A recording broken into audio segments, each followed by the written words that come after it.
Communicating well in difficult situations is really an important and not an easy skill to develop. There are a lot of great tools and skills out there. I find two basic things very, very helpful, and I'd love to share those with you.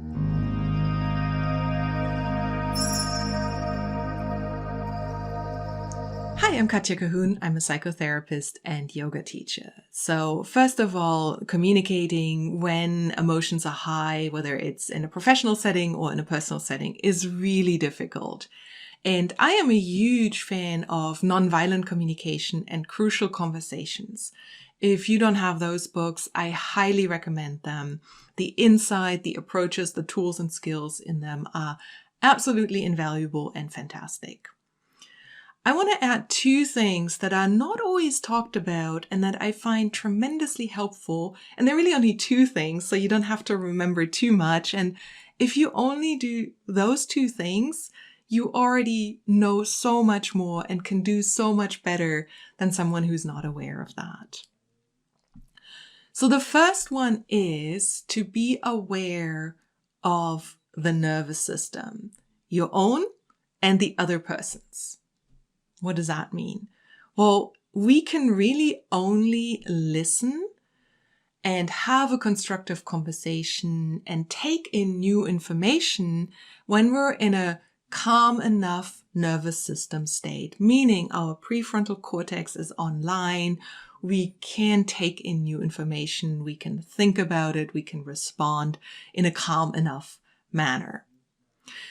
And really, when we talk about communication, very often it is about conveying information or convincing someone or getting a point across. And if the prefrontal cortex isn't online, it really isn't received. When is the prefrontal cortex not online? When we are in a fight, flight, or freeze nervous system state. The blood flow actually changes when we're in fight, flight, freeze. These are survival responses. They developed many millennia before modern society, and they're there to protect us. So in fight, flight, freeze, in that sympathetic nervous system state, blood flow goes from the brain, from the prefrontal cortex into our extremities. Why? So we can fight back, we can run, or in the worst case, we can play dead. So blood flow isn't here, meaning we're really not able to listen all that well.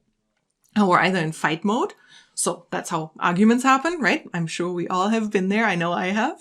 Or we're in flight mode, so we sort of just disappear and kind of, try to placate or make it go away or leave the situation. Again, communication opportunity is lost. And freeze is really that complete shutting down. And that one is a little bit harder to miss because especially when we're talking about professional settings, the person can just look very kind of calm or subdued, but they're completely shut down internally. So you can see that people, their body posture might change a little bit. They might look down. They might look a little bit pale, actually, really, because their system is shutting down. And they might get very, very quiet. And they might look compliant, but actually they're shutting down. And your point or what you're trying to communicate is not coming across. Learning to read other people's nervous system state really means learning to read your own. Because if you can read your own, you can read others. If you understand when you're in fight or in flight or in freeze, you know what that is like, what that feels like, and you have a better sense of it. And that is actually key too, because if you're in an agitated nervous system state, you're not hearing the other person, and you're probably also not communicating all that well. Again, I've been there. I know what I'm talking about, and I'm sure you do as well, right? These conversations that, afterwards we go, that escalated quickly. So learning ways to downregulate, to read and downregulate your own nervous system is very powerful. Breathing is powerful, grounding techniques, working a little bit with the stories that are looping around in your mind. And nonviolent communication and crucial conversations actually do a really good job explaining that part. The second thing is, and that is often missed, and if you just remember that, it's already very powerful, is validation. Validate the other person. Now, what does that mean? Often when I say validate to people, they think, well, no, I don't want to agree with the other person. I don't agree with them. Validation doesn't mean agreeing. Validation at its simplest means you hear them and you understand what they're saying. And that is the simplest statement you can use. I hear you. You are saying you're angry, upset, sad, whatever it might be. Or you are saying you don't want this way. Or you are saying I need to take the trash out, whatever it might be.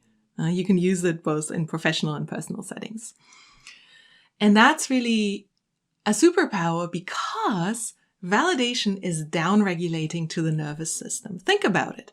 You've been in a situation, I'm sure, where you were agitated and you talked to someone and they validated where you were. They didn't necessarily agree, but they said, I hear you. Wow, this is really stressful. I'm so sorry this is happening to you. Oh my gosh, this is upsetting. Or whatever it is that they said. Some people are more touchy-feely and some people are more rational. I hear you. This is a very upsetting situation.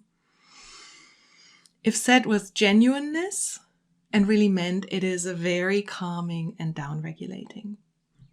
Why is that important? Someone in a calm nervous system state can listen better, can hear your response or what you have to say. So that's the very first step. If you only remember that, it's really powerful. It doesn't mean you're agreeing. It just means you hear the person. And really, that's key to any communication. If you can't hear the person, really, how can you respond in a way that is persuasive or helpful or educational, whatever your goal is? Remember that. Learn to read your own nervous system, learn to read the other person's nervous system, and start any difficult conversation with validation. Hope this is helpful. Thanks so much for listening. Please subscribe.